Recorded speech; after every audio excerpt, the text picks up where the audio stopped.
Everyone's experience with COVID has been different. Those lucky enough to come out the other side are going to be wondering about what effect it's had on their bodies. For instance, does it give you superpowers? This isn't necessarily a stupid question. For example, I have X-ray vision, but I had that long before COVID, so it's kind of unrelated. That hat's going to look great on you, by the way. Following a COVID infection, you have some neutralising antibodies which protect you for some level of time. And it also kind of correlates with the degree of infection that you had. So if you had quite a severe COVID infection, for instance, requiring hospitalisation, then you would have a longer level of immunity.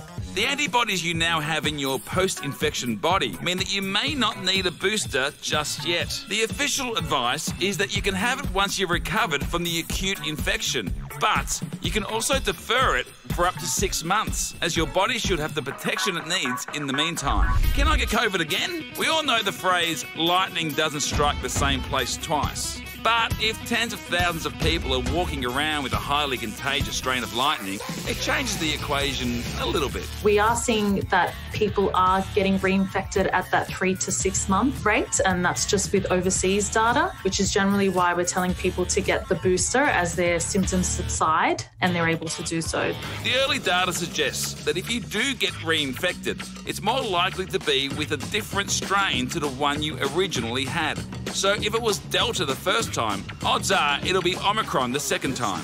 Kind of like a variant sampler kit. And so that reinfection as well causes us some concerns, because it means even if you don't get sick, you can still transmit it to others. When can I start exercising again?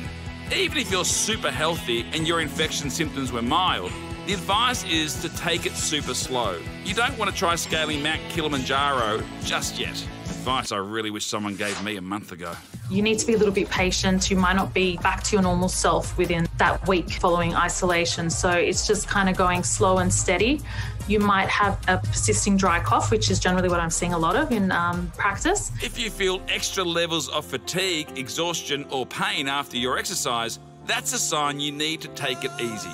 Ease back in with walking instead of running, or doing it twice a week instead of 4. Most importantly, even if you've had COVID, keep masking up, get your booster shot, and stay safe out there.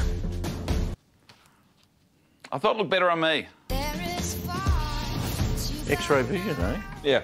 How are you feeling? Because you had COVID. You got any long-term effects? No, I don't think I have. It's interesting because I've had quite a bit of family get COVID over Christmas.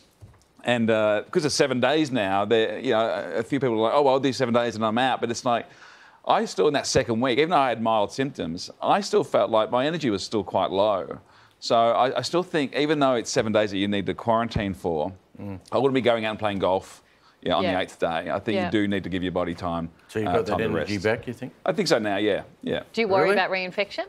No, so I had mine early November. I'll be probably looking at having my booster, in about a month or so, I think. Yeah, interesting. So.